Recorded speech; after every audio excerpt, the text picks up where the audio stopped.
scanning homes, we weather the cold forever. Trying to ignite a spark with sticks and stones together.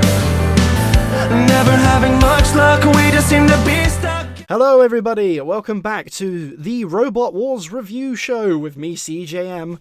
As you saw on the last episode, we reviewed the first ever heat of Robot Wars, where Kilotron was easily dispatched by Roadblock in somewhat of a disappointing heat final. However, this could arguably be the best heat of the series.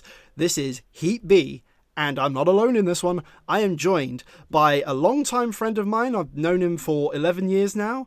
Also a resident of the shunt posting section of Facebook's Robot Wars fandom, Alex Valentine. Hi-ho, neighborinos. Yep, because I was when he heard that I was reviewing these episodes and stuff, because this heat has Rex Garrett in it, he basically asked if he could do this specific episode, and who was I to say no to a Rex Garrett fan? Yep. And this is also my favourite heat because I've got one of my favourite robots of all time in here that I mentioned at the end of my last review. And we've also got one of Shunt Posting's favourite bots in Detonator. Yep, so let's go through our introduction. So Jeremy Clarkson gets introduced as, if somebody can clear this up, it's either the Kate AV or Kate AD of Robot Wars. It's a reference that both of us don't get, so if anybody could tell us who this person is, like if it's Kate AV or Kate AD or what they actually do. Answer on a postcard. Pretty much. So we get into our introductions. So the first robot we have is Uglybots. And Uglybots. I think my main note here is certainly lives up to its name. I think what I say is, if you ask like a 5-year-old child to who's never seen Robot Wars to design a robot, this is probably what you'd get. Yep. I was just thinking exactly the same, because you almost got the the angry face, the big saw on the back, the hazard tape, but it does have the addition of that thing up top, which I always thought looked like an evil counterpart to Face from Nick Jr. Yeah, if anybody remembers Nick Jr., especially the American viewers, will they actually recognise that as well? No, yep. Yeah, I feel like the face from Nick Jr. is like a fever dream. It's something that I thought I grew up with and I was the only one who remembered that. Yeah, well, so do I. Okay, next up, I'm going to let you take over for this one, Recyclops. Yep, the very first design of one Mr. Rex Garrett. Yep, built entirely from recycled materials and scrap. Yep, the beginning of the Rex Garrett legend. Indeed. And the first front hinge flipper ever seen on Robot Wars. Yep, it's also unique in how the tongue basically it extends and then retracts as it comes out. Yeah, and I always thought that was an incredibly cool design. I mean, probably a bit, some would say, quite impractical nowadays. But then with the series just starting out, like, you could come up with a really cool design and have it work. Yeah. Also, as well with like Recyclops, it's also because it's made out of recycled materials and it's got the Cyclops eye. It is pretty much the one of the first pun-named robots in Robot Wars. Well, I mean, at least in the UK series, I think they had a few in the American series before this. Yeah. Also, it was very cheap to build. I think it cost about £100 to build. Not much at all. And I always did like as well how you had the sort of brushes for the eyelashes and the teeth as well. Yep. Different to the broom handles that you got on Nemesis. I was going to say, actually, I mean, I think it's even used nowadays on Detonator. Yeah. So next up, we have the legend of shunt posting. It's Detonator. Yep, everyone loves Detonator. Yep, probably I think it's the lightest robot in the heat, isn't it? It's something like 52 kilos. The Vauxhall Cavalier engine of a champion right there. Absolutely. How is that ram described? Is it just a lance or? Yeah, I think it's. I remember in the actual episode description they said, and this is a rammer, which is our main weapon. And I think it always kind of reminds me a lot of how in a lot of first-person shooters you could use a lump of lead pipe as a weapon. Yeah, I always had the impression as a kid that pipe moved. So did I, actually, when I watched it on the First Great War. Yeah, I think we all had an impression that it would move, but either it wasn't working because of the engine problems and stuff. I think my main description is it looks like an old World War I soldier's helmet. For me, I think it's almost like a tortoise, really. You got the big dome green shell. You got the little spikes for nub feet. The ramming pipe for a head, and the Vauxhall Cavalier engine. Very slow. All you need now is Eric Idle singing it into the arena, and you've pretty much got one wheel in the pit. Perfect. Next up, my favourite robot of all time, it's Mortis. Yep, the old World War One tank. Yep. With the axe. Build from Cambridge University, which they thought was unfair that they would build from there because it's not a university project at all, and they didn't want the reputation of I think it's Jesus Community College's reputation on the line. Yeah, like oh, hang on. There we go. Sorry, had a brief malfunction there. Anyway, sorry. You're saying about the university representation? Oh yeah. Sorry, just my screen went off for a second. Anyway, so so this one, it's almost like a World War One tank with a samurai blade on it. Yeah, it was mainly known as the Deadly Japanese Blade. The first ever tracked robot to appear on Robot Wars. Yep, and still arguably one of the most successful. Yep, and I think the rumor was for something like this Mortis, it was something like $5,000, but it was mostly £500, with most parts being, I think it was donated or like borrowed from friends and things like that. Yeah, so I think it's just more the total value than actually what they spent on it. Pretty much. Like, if you go by total value, it probably is in that ballpark. Yeah, I would have liked as well how he had had that level of armor for such an early series as well. You know, titanium, Kevlar, carbon fiber.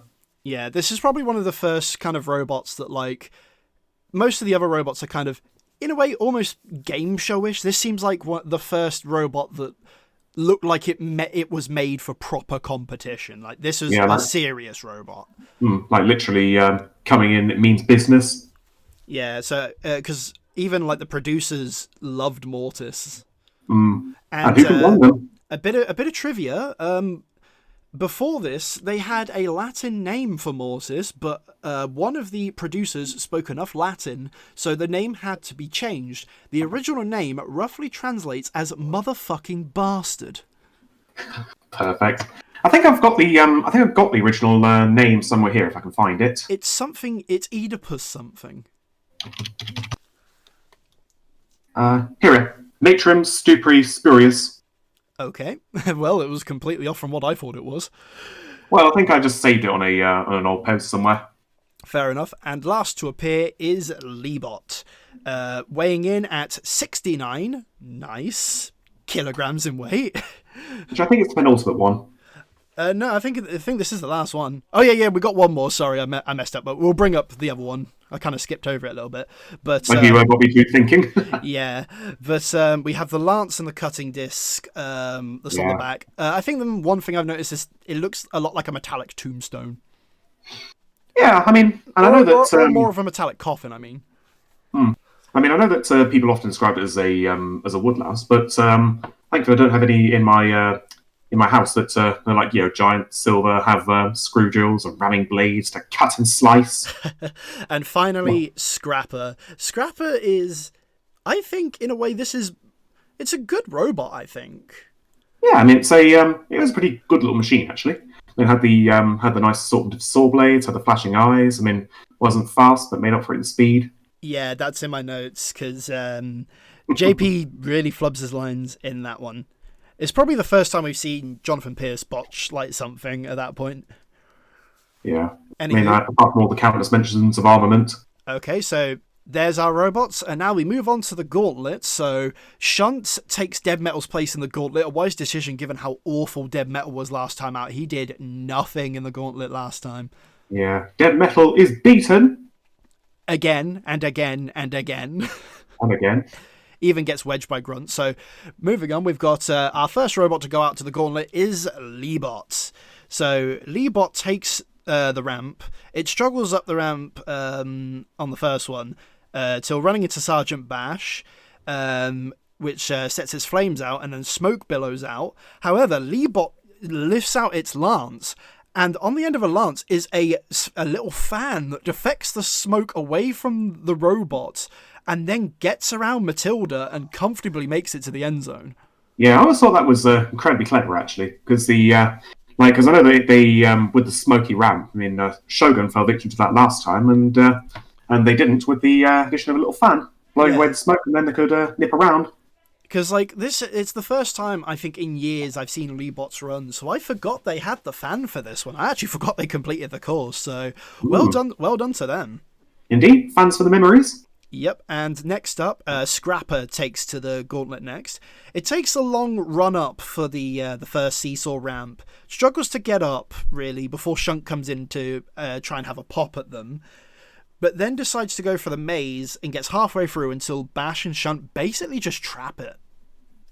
Ah, yeah. And the classic commentary. This torch come Yeah, kebab! Yeah, the lamb kebab thing. So, yeah, Sorry. That was quite funny, though. But they got 7.4 meters, which is, it's not too bad. So next up, we have Recyclops' turn.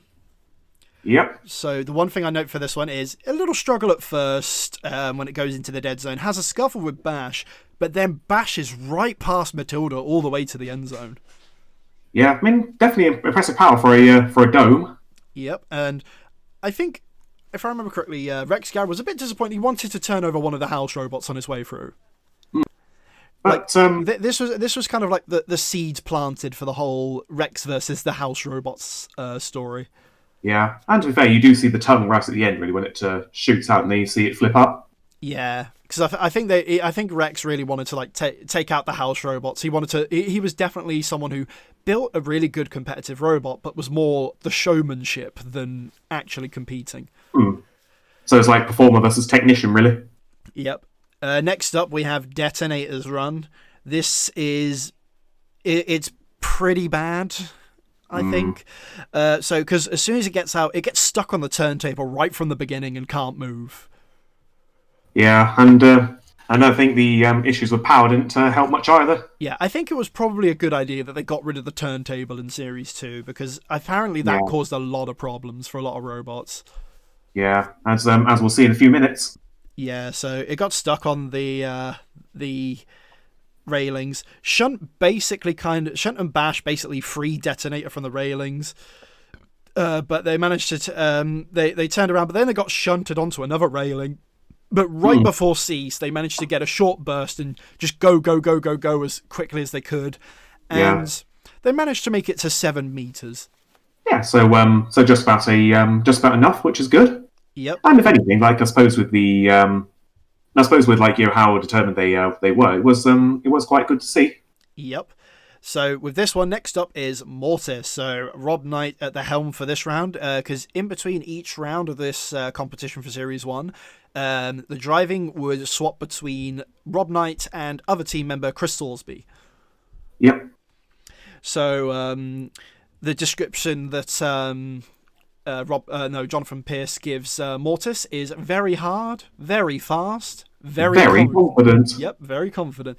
But they come out, they hit the skittle at first, and they dodge past Shunt into the dead space. They run at Bash. I'm surprised that Mortis never really went for an axe attack here either. Like, have a bit of a camaraderie, go after the house robots, and I think it was only in Series 2 that they really started to take a page out of Rex Garrett's playbook.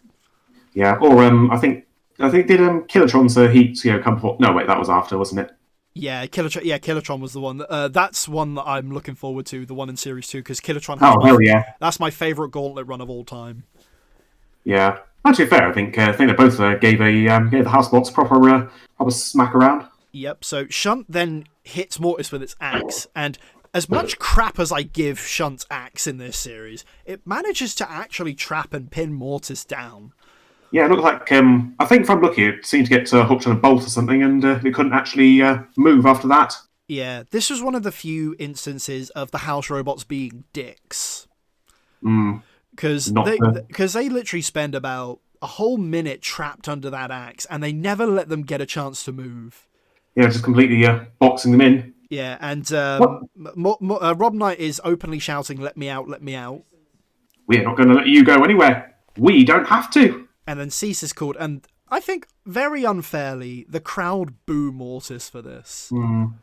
Even Rob Knight's girlfriend boos Mortis. Oh man. Yeah, because that's one thing I remember rewatching the episode, is you actually see Rob Knight's girlfriend booing in the audience. They get a bit of a ribbing from Jeremy Clarkson, but they traverse 7.4 meters, so they're safely through. And in the pits, the greatest burn of the whole series, when Philippa asks Arthur Chilcott about being grilled by Jeremy Clarkson, he basically turns around and goes, Jeremy, who? And last up is Ugly-Bot. Barely gets forward at all, and before Shunt gets straight underneath. And ruins the turntable. Yeah, they ruin the turntable. They're backed against the wall and get free, but really doesn't get moving. Shunt rams them into the turntable, breaks the turntable. There's not really much to say. Home before the postcards, really. 1.65 meters. For a sec, I mean, I think that's something I was trying to think about. Like, didn't they get like minus or something? Well, wait, that was like the joust later on, wasn't it? Yeah, that was Joust in Series 2. That's Challenger, Rottweiler, and Prometheus. Yeah, I remember just kind of thinking, how do you even do that? Yeah, so Ugly-Bot is eliminated, and Detonator safely through to the next round. Hooray! So we move on to the trials, where we have British Bulldog. So if anybody who's not over the age of 10 can remember this game, it's where basically you're at the end of the schoolyard, like the playground. You have someone in the middle, and you have to kind of run to the other side to be safe before you get caught. Yeah, so in a way, it's almost like a Red Rover actually in America. Yeah, in a way, this is also kind of, you could say that this is kind of like a drag race. Like a car drag race, not RuPaul's drag race. I mean, robots dressing up in drag would be pretty hilarious. Yeah, Aria Speedwagon. Yeah, so it's the person who either makes it to the end zone last or covers the least distance is eliminated. So, or as Jeremy Clarkson would say, trying to dodge around 4 mechanical school bullies. Yep. Pre-trial interview, Rob Knight says that he's probably taking this tournament a little bit too seriously. I mean, with the titanium Kevlar carbon fibre and a custom-forged Japanese axe, I mean, you think? Yeah, because he says that, because Philippa even says to him, saying that, like, describe what you've done to this robot. He says, basically everything. And when Philippa asks him if he thinks he can win, he just replies, I think we have a chance. Yeah, I mean, I think, and to be fair, I think that's quite admirable. I mean, like, even though you've got a great bot, it's like, never assume anyone's a guaranteed win. Pretty much, because he's even the same with like fights in the future, like Gravedigger and Behemoth, where he even says the best laid plans are mice and men. That was actually the first time I ever heard about mice and men, was Rob Knight saying it. Yeah, Rob Burns and later John Steinbeck. Yep, and then we have Rex Garrett saying his legendary tongue in the right place joke. Oh man, I only got that term later, actually. He managed to slip a sex joke into Robot Wars. It took until I was like 16 rewatching again in college, like with a couple of mates. It was only then I realised, oh god. Yeah, it's like when you find out that with the whole thing of Tracy, it's like, it's just a bitch. Yeah, because I had the first Great War growing up, I never had Tracy's heat, so I never had that line. Yeah, I mean, I think when I first came across it on YouTube, I was just like, wow. But yeah, so how do we get away with it? So beforehand, Detonator's having last minute fixing because apparently the steering has been a problem.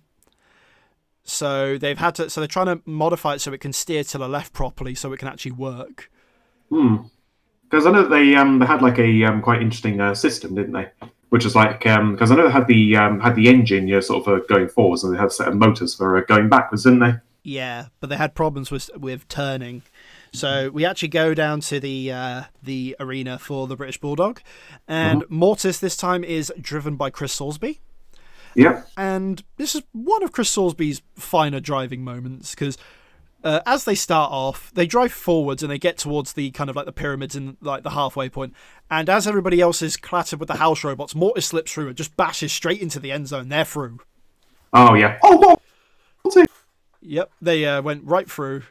Pretty much finished. I think one thing I notice is you do notice Mortis goes after Matilda after this. I think subtly, I think Chris Sorsby is driving into the house robots. He's trying to help the other ones get across. Yeah, I mean, I thought that was really cool as well. It's like a bit of camaraderie as well. Well, so I suppose like less knight errant and more gratuitous violence, but Yeah, so it's kind of like so they're just trying to like help the others get to the end. Might as well because they've got time to kill. What are they going to do?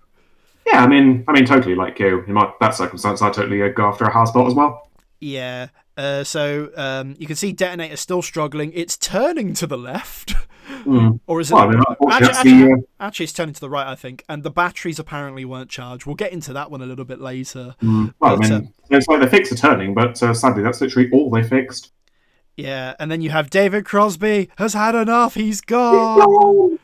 But I think what happened was they kind of make it look like that he stormed off in anger. But I think what happened was off screen he actually went around and went up there to try and support Claire. I think. So fair play to him for that. Absolutely. So I thought that's quite admirable. Yeah. So meanwhile, Scrapper is the next one to make it through. Strangely backwards, and it's through backwards. Yes. I do love that as you see Scrapper reversing, one of the Scrapper team members is even just there going, "What are you doing?" You actually hear him going, "What are you doing?" And everybody goes back. He's like, "Yes." Yeah, I mean, I do love it. Like only going forward because we can't find reverse. Pretty much. Probably the most unique way of getting to the end. Leebot struggles, very slowly gets there. Also, I noticed the team that are back in the pits for Leebot, there's a woman on the team that you never actually see ever again after that. I think probably one of the extra team members, I guess. Yeah, I think it's either like someone related to them or like a family friend or something. Well, to be fair, but that's still pretty cool to be doing team stuff, I imagine. Pretty much. Even can't be on TV. So they get through. What we didn't notice as well is Recyclops gets halfway and then a chain comes off next to the pyramid, and then Mortis backs Matilda towards Recyclops, and then we get the moment, the big highlight. You take this away, mate. Yep. The moment that the made little Alex kind of excited, getting Matilda onto Recyclop's tongue, flipping it over, and thus starting with Cassius's long history of fighting housebots. And what I love about this is the backstage. You see everybody cheering, just going wild. Yep. I think the guy for Scrapper has the biggest reaction. I think. Because they're all loving it. Absolutely, and I think it's even more impressive considering that Recyclops was pretty much incapacitated at the time. Yeah. Because he flips over a house robot. I think Rex wasn't too disappointed at the end of that. And he still got through. Yeah. So in a way, it almost kind of reminded me of Chaos 2 and the Challenge Belt, actually, Extreme 1. Like, even though their drive was one side, you still had it fighting off dead metal in the CPZ, which Georgia was quite proud of. Didn't he still flip over a shunt? Yeah, I mean, I think he... and basically came close to flipping dead metal as well, as I recall. Yep. So that's the trial done. Detonator is eliminated, but they've given us some great fun and are now etched into shunt posting lore. Yeah, I mean, just a shame turned out to be a bit of a dud, really. Yep. Shout out to Rhea, by the way. The greatest Detonator fan there is. Indeed. So we find out that the Detonator's team was struggling because they were trying to fix the steering and they're trying to make it work, but when they were sorting it out, they forgot to charge the batteries. I'm going to try and do my best impression of David Crosby here. We couldn't hear them because of the noise of the engine. So when it was going, I went, batteries. Yeah. I'm not very good at impressions. I think we figured that one out. Oh, well, it was worth a shot on it. Yeah. Claire Greenaway is in high spirits, though. She says, we'll come back next year to win. And to her credit... Come back next year and win. To her credit, they do win a few fights. Well, yeah. And to be fair, we did get napalm out of it. Yep. So after that, we now move on to the head-to-heads. Right, so here we are with the main slice of action now. So beforehand, they do the draw to find out who fights who, and Scrapper is interviewed first, and they say that the one robot they don't want to fight is Mortis. So early on, Mortis is described as the biggest threat in the battle, like in all the battles. They find out, however, they're drawn against Recyclops, and Scrapper are actually quite confident. Yeah, I mean, considering it was a bit top heavy, that's quite surprising actually. Yeah, but they thought that their cutting disc could probably do well. I don't think those cutting discs did they ever actually turn on in any fights. I think they did, but I think it's kind of hard to pick up on the cameras. It was one of them. It's moving so fast, it looks like it's not moving at all. Pretty much. But what was it? Looking at the other ones. Leebots say some extra stuff as well from the First Great War, because I'll call back to the First Great War for bits that you might not see. But Philippa's interviewing them, and they asked them, "Who do you most fear?" And they said Mortis, who was the team right next to them. And she says, "Bad news, guys. You're up against Mortis." And the resigned look of defeat on his face. Yeah, it's just great. So what's going to happen? We're going to get creamed. Yep, and they go to meet Mortis, but Mortis are too busy trying to repair the robot and get it ready for the fight. Yeah, so sadly a little bit of a far cry from Trouble is we can't seem to decide what plate to use. Yep, also Philippa questions Mortis later on, saying, "I heard a vicious rumour that thinks no one can beat you." Rob Knight's joking response is, "That is so untrue. I bet we could get 12 of them together against us and we'd have a good chance." Oh, it's brilliant. I mean, given most of the robots that are in Series 1, I reckon that he could probably back that claim up. Well, to be fair, I mean, I think considering maybe look at things like, Prince of Darkness, what have you. Prince of Darkness, Talk of the Devil, most Killatron. Killatron versus Mortis is a kind of an axe dream match that we never really got. That would have been good, actually. But I think it probably would have been better if it were, the orange Killatron, I think. Pretty much. The axe was a fair bit stronger then. Yep, so we move on to our first match, which is Recyclops versus Scrapper, which is only really known for two things. One, you stick your tongue out at me and I'll wink at you.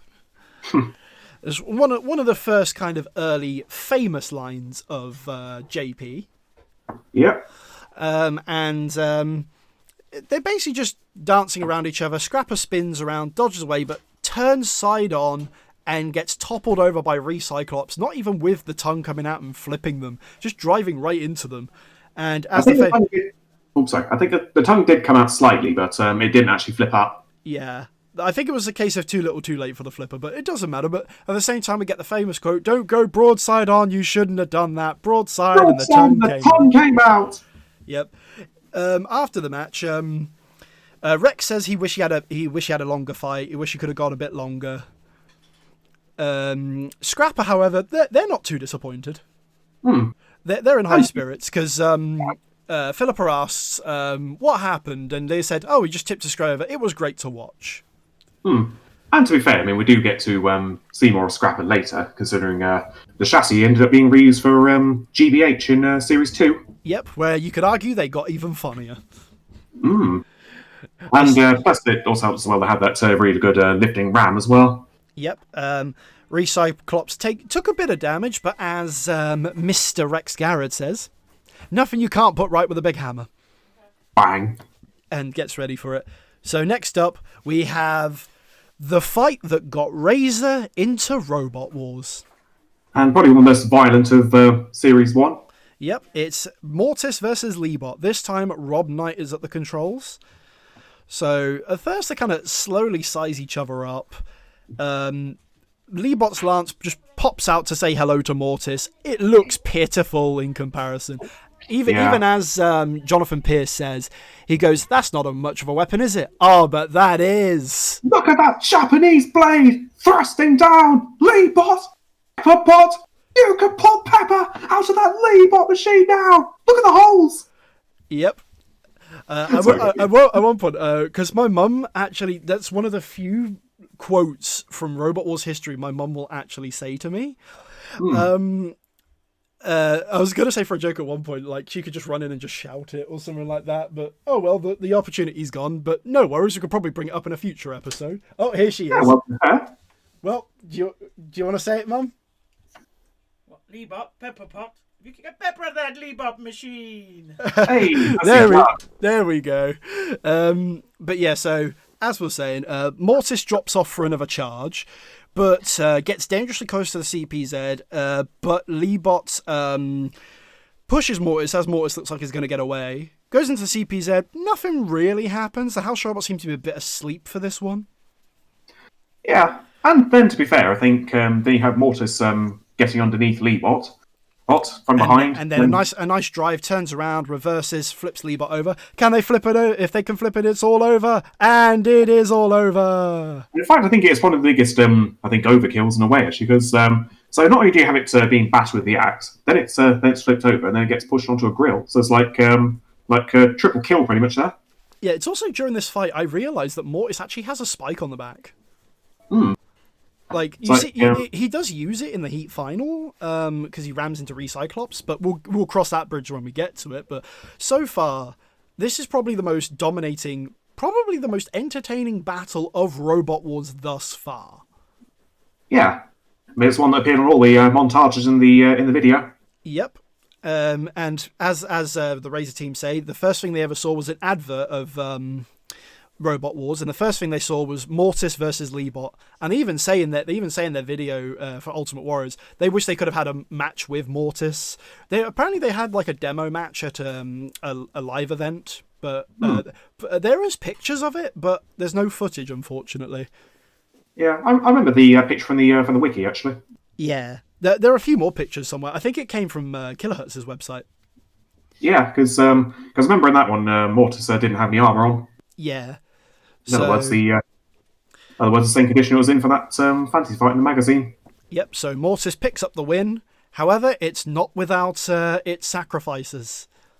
Yeah, because I think, as I remember, it was Philippa, saying like, yeah, you might think the results wrapped up, but then it cuts to the Mortis team saying that during the Leebot fight, they actually broke the camshaft that drives the axe. Yep, so what they were going to do was they were going to take the axe shaft out, and they modified the axe head and put it on the front, so it's more of a battering ram instead. So you see what you still got all the torque and speed and the toughness. So in effect, it does make an okay ram bot, in those circumstances. Yep, and Rex is still looking forward to the fight. He says no problem fighting Mortis. And now we get to the fight that probably has the most notes on it. Yep. Probably so far, the first ever controversial match. Yeah, and probably the most controversial one in all of Series 1. Yep, so for this fight, Chris Salisbury is driving. Rob Knight actually, if you see the pre-fight interview on First Great War, which for some reason they put before the Leebot fight instead of the fight with Recyclops. Where he explains how some of the motors apparently bust as well. And they had to like pin the motors down instead of holding it down and things like that.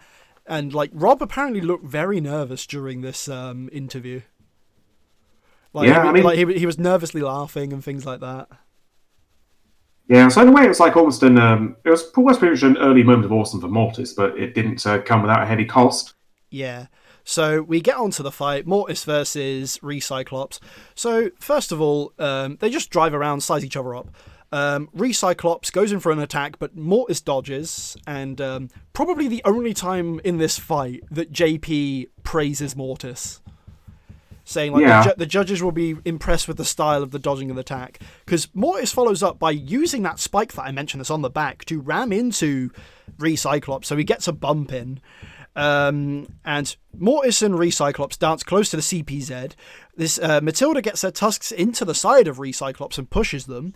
I think what Mortis is trying to do is back away diagonally through the CPZ to the other side and then get to the middle, but they get caught on the arena spikes as they come up. And Matilda then starts chainsawing Mortis on the front as JP starts saying, like, that's poor driving, which admittedly, I'll even say, as Mortis' biggest fan, yeah, that was bad driving on Chris Salisbury's part. Reversing it onto the spikes and getting trapped. Yeah. So the chainsaw attacks, it only really does, like, scratches. Yeah, just like maybe messing up the paintwork. Yeah, watch the paintwork, lads. The spikes take a while to retract. I think they go down a little bit, but then go straight back up to keep Mortis pinned there. And then Jonathan Pierce says, I think the axe blade is bent there, more damage against them, even though the axe blade is still in the exact same place it was before. And technically the axe isn't even really there, is it? Yeah. So Mortis escapes the CPZ, gets a really good drive in on Recyclops, gives it a bit of a piggyback until Recyclops drives behind him. I think if Mortis turned and pushed forwards, I think they would have tipped Recyclops over. And I don't know about you, but I feel like the way Recyclops is, I don't think Recyclops could self-right. No, it wouldn't have been able to because the tongue it would have just pushed it to one side and then fallen back over. Yeah, that's my claim. I thought it could have self-righted, like Rex maybe made it to self-right, but we never know. Answers on a postcard. But the one thing that annoys me about this aggression by Mortis is Jonathan Pierce claims good defensive work by Recyclops. What good defensive work? How? Pretty much how? Just like, how's them getting picked up and then just shoved? How's that good defensive work? I mean, it's a bit like if Mortis had the axe in this and they started hammering away at Recyclops. That's very poor. I think if it was good defensive work, I'd say good defensive work is getting wedged by Mortis, but then maybe kind of riding up the top and then driving off to the side and getting to the side or something like that. Or managing to do good driving to wiggle away and get free from the attack. So then Mortis gets underneath Recyclops and makes a really, really good charge towards the CPZ. To basically drive them into the corner to get Recyclops hit by the house robots. Once again, JP claims that Mortis is steering terribly for what I've noticed as well, an attack which later in later series, this tactic is heavily praised. Yeah, the whole squashing into the walls to wear down the clock, what have you. And not just that, it's also shoving them into the CPZ and let the house robots attack them. It will do the work for you. But as you see, Shunt just goes in to attack Mortis, and again, an axe attack that, as my famous quote for this series, can't break the skin on a rice pudding. Yep. Mortis is taking more damage. You can see Recyclops is trying to get away, but not Mortis. Well, Mortis is kind of half on that railing, and also it's got Shunt on the other side. What exactly is he going to be able to do? And he's effectively trying to hold Recyclops there, so Recyclops gets hit by Shunt. Yeah, and you can sort of see Recyclops, just struggling up top, really. Yeah. Trying to get down. So, and then cease is called. I think, before we go into the judge's decision, things, stuff like that, I'd like to bring up a good point that was brought up by the Robot Wars History podcast. So shout out to those guys. That they mentioned on the Mortis podcast, which was the first one of theirs I watched. Go watch their stuff, it's brilliant. Yeah, they're good. They say the best argument you could say is you could argue, and I think they argue in a way, that Mortis technically wins this fight, because Mortis is actively scoring and losing points at the same time, but Recyclops is not really doing anything. It's just sort of there, really, for the most part. Yeah, it's kind of like Mortis is having a match against himself, and Recyclops is just a passenger. And he rides. Pretty much. Like, that's how they describe it. It's like, and I see that as well. It seems more like this is a fight all about Mortis, and Recyclops is just there for the ride. Yeah, so in a way it's almost like a match of shadow boxing. Pretty much. It's like drunks fighting in high winds. So the judge's decision goes in, and the whole recap, JP says only one praise thing for Mortis, which is retaliating, but basically it's almost a smear job in a way. I mean, I know it might come across for me as my bias for Mortis, but I think in a way JP was very, very biased in this fight, except for like 1 or 2 points. He was very much against Mortis. Also, something you don't see in the First Great War is Philippa in the pits asks the robots who do they want to win the fight, and it's a universal shout of Recyclops. Recyclops! Yep. So Recyclops is then declared the winner. And the thing is, it's like JP's commentary afterwards. He goes, I can't believe this. Recyclops has won. Mortis are out. What do you mean you can't believe it? You spent the whole fight bashing Mortis, and then you're shocked when Mortis is eliminated. It's like a perfect opportunity for sort of the surprise Pikachu face. Shampoo, just get on that, please. Yep. But yeah, so Rex goes up to talk to Jeremy Clarkson, and he even says, he doesn't think he won. He says he wasn't sure that he was the victor. Yeah, it was one hell of a controversial decision at the time. Yep. And he said what he really wanted to do was to flip Mortis and then go on a fight with the house robots. Well, I mean, I suppose almost shades of what would eventually become Cassius. Yep. During all this, Rob Knight can also, as when the judge's decision is first announced, Rob Knight can be seen remarking, "What?" And then straight afterwards, as Rex is being interviewed, as the camera cuts back to them, you see Rob Knight saying, "That's bullshit." I mean, of course you don't hear it, but I think he can be seen mouthing it. Yeah, anybody who's good at lip reading, go back and watch that. He does actually say that's bullshit, and I'm amazed that actually made it onto the show. Yeah. So kind of the thing with Tracy earlier. Yeah, so as they go into the pits, Rex is given a standing ovation by the pits, that's very nice to see. Yeah. Like, I'm going to say, not taking away anything from Recyclops. Recyclops deserve to go to the grand final. Yeah, it is a great machine with a great man behind it. Yeah, I feel like in a way, if they put Recyclops in a different heat, then we probably wouldn't have this controversy, maybe. Yeah, I guess so. I mean, it'd be quite interesting to have like Recyclops and Mortis both in the grand final. Yeah, now that would have made for an interesting bout. Yeah, and maybe all different what ifs. Maybe Mortis could have won, could have stood up to Roadblock.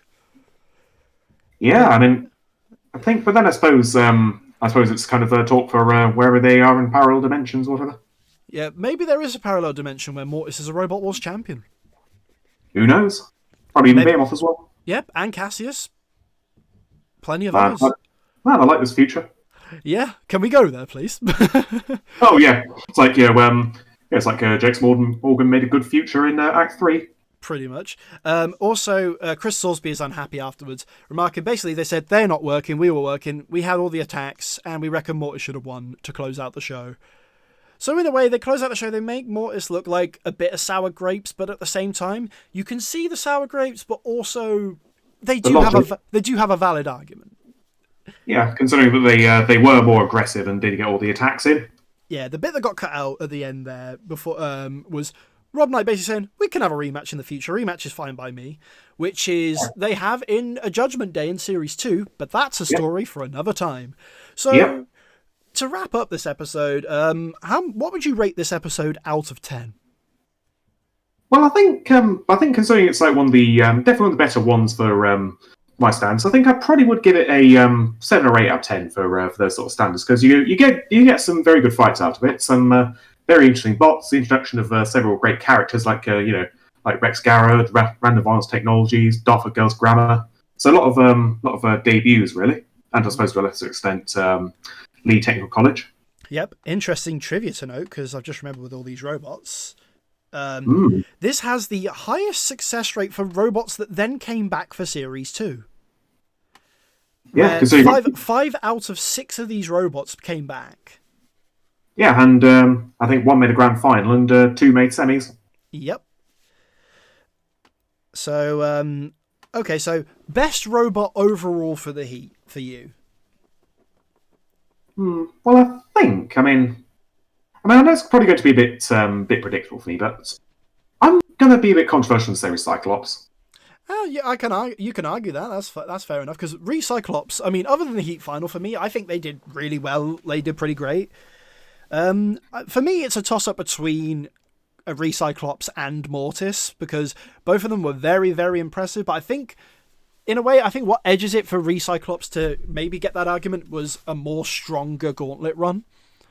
Yeah, the stronger gauntlet run, and also being able to kill Matilda partway through. Yeah, so in a way, you could argue back and forth between both of them. I'd say Mortis, obviously, because Mortis is what got me into Robot Wars, but I can very easily see why someone would say Recyclops.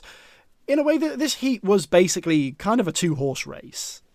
Yeah, I mean, and to be fair, they were both gorgeous and very well-designed machines, I thought. Okay, so... And they both had their great moments, because, of course, you had Recyclops, flipping Matilda, and then you had, Mortis, just wailing on Leebot. Yep. Okay, so a robot that didn't make it to the to the Heat final that you think should have been given another? If you could give another one of these robots a second chance that didn't make it to the Heat final, who would you pick?